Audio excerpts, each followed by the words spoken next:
Hey guys, Moplex back with another countdown video. I think you guys will enjoy this one. You guys voted it the highest in the most recent poll, so I'm doing it. In this countdown video, we're going to be counting down the top 10 best money-making methods on old school RuneScape. Also, there will not be a poll in the description of this video. I've decided to stop doing the poll every now and then, just so the next video might be a surprise for you guys once in a while, and so you guys can suggest whatever you want me to do in the next video too sometimes. With that being said, let's get into the countdown. Number 10, Zamorak Wines. This method only requires 33 magic, and the items you're going to be needing for this is an air staff, some law runes, and some water runes. You can get a loot bag also if you choose to, ultimately increasing your GP per hour rates. If you don't know how to get a loot bag, basically you can just kill the Chaos Druids in the low-level wilderness areas, and they will more than likely drop it within your first 20 kills or so. Also, I highly suggest using the OS Buddy client because it allows you to switch worlds instantaneously, further increasing your GP per hour double what it might have been without using it. Basically, it's pretty simple. You telegrab the wine and hop with the OS Buddy client and then grab the wine again and so on and so on.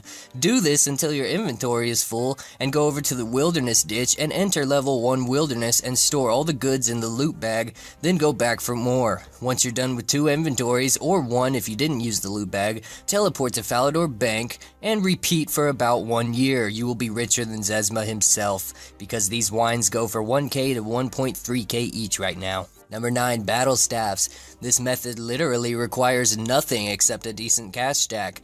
And once again, OS Buddy is highly recommended so you can hop worlds super quick. Near the Varrock West Bank, you'll find Zaf's Staff Shop. God, try saying that 5 times fast. Anyway, he sells battle staffs for 7,000 coins each, but if you look on Zybez, battle staffs actually go for 8k plus right now. You could also buy some orbs and turn these battle staffs into fire, air, or water battle staffs and so on if your crafting level is high enough to do so, also making you even more profit over time. Number 8, Aviancies.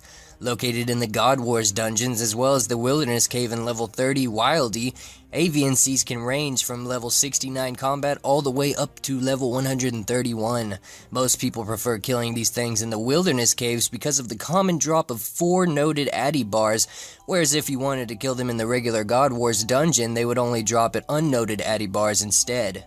If you're going to kill these things, you can only use magic or range because melee won't work on them since they are flying too high in the sky for you to be able to reach them. It's also suggested to use a looting bag for the poison rune daggers they drop because you can out them for 9.6k each too. You need at least 60 strength to be able to move the boulder to get to them, and if you want to do these things, the best way to not get PK'd by a team would be to use the PvP worlds since most PKers don't really camp here on PvP worlds. And also, if you don't bring an armadillo item or any other god item for that matter, you will find out that all of the monsters within the cave will want your body and rape will be most imminent. Number 7, Ents. Located just northeast of Edgeville and straight north of the bar located right by the Wildy Ditch in Varrock, these creatures can reside in level 12 Wilderness and you will hardly ever see any PKers here. If you do see that heart-racing white dot, you can just teleport out immediately since you are under level 20 Wilderness. Or you can run through the trees if you get desperate to try and lose your attacker also. These things are extremely weak to range, and not a lot of food is needed for these guys because you can safe spot them with ease, so don't let that 101 combat level scare you.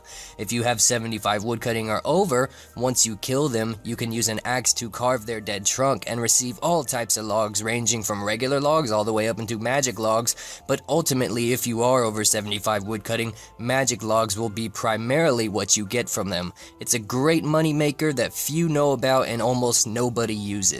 Number 6, Green Dragons. Preferably, you'll want to use the Green Dragon spot located just northwest of Edgeville, due to the area only being in level 12 to 15 Wilderness, as well as the entire area only being 1v1 if you do happen to come across a PKer. A looting bag is highly recommended here since you are in the Wilderness, and of course don't be a noob and forget your anti-dragonfire shield. These things are level 83 and too easy to kill if you have at least 60 plus in all your combat stats. Probably the most dangerous part about this method is running back and forth to the area, because really the only threat you're more than likely gonna find here is the amount of bots stealing your kills, but I guess you could always smack them with your whip once and have them teleport away anyway. Number 5, red chins.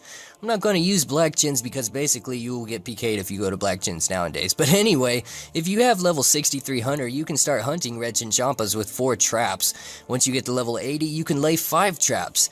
Laying 5 traps will obviously increase your money per hour, as well as having a high level too, because you'll catch more the more you level also.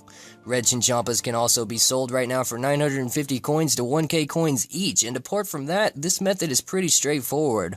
There's a lot of focus and clicking needed, but this is one method that will seriously make you a lot of bank if you are absolutely bored and have nothing better to do in RuneScape and want to earn some fast cash money dollars for that wooden shield.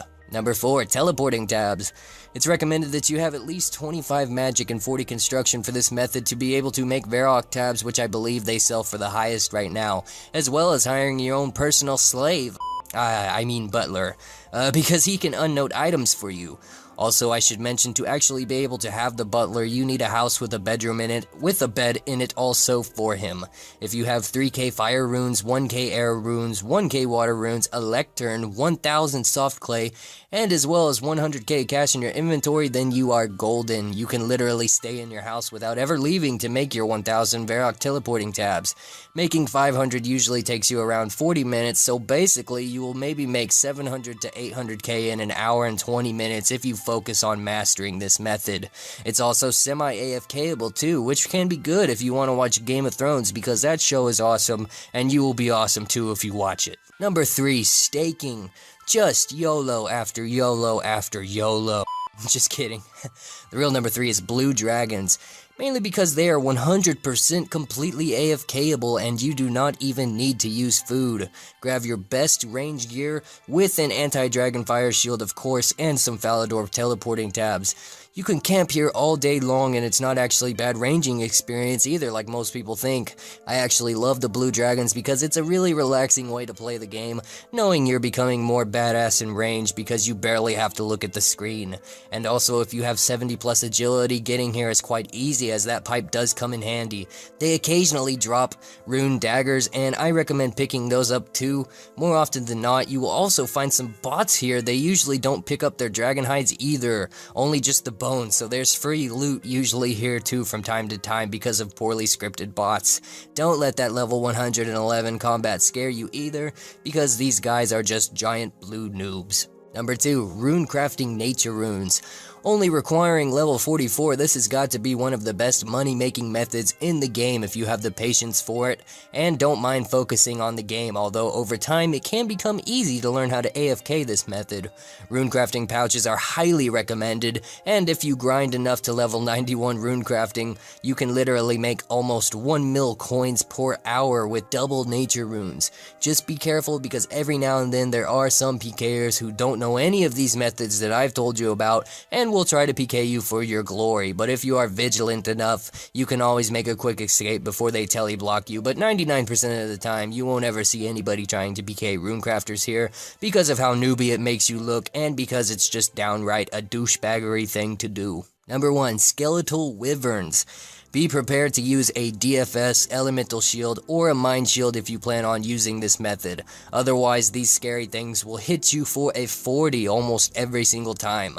It's recommended to have all 80 plus stats in combat or 80 plus range before attempting these guys, and you also need to have at least 72 Slayer to be able to kill them, but boy is it worth it. My friend sent me this picture literally yesterday, and here's the loot he got from 388 of these things. He said it took him around from 9 AM to 5 PM with little focus, and that all this loot was somewhere around the 5 mil, 6 mil area. Wyverns also have a chance of dropping elite clues and draconic visages, which in my opinion makes them the best method to use for cash in the game right now. Their bones can also be used for good prayer experience if you worship them on a gilded altar too. Be careful when fighting these things, because not long after my friend sent me this loot picture, he also sent me this picture, but he was able to get his stuff back. That's it for this countdown. Thanks for watching. I hope it helped you guys, and if it does, please leave a like. Keep those suggestions coming since there is no poll this time around, and I will talk to you guys later.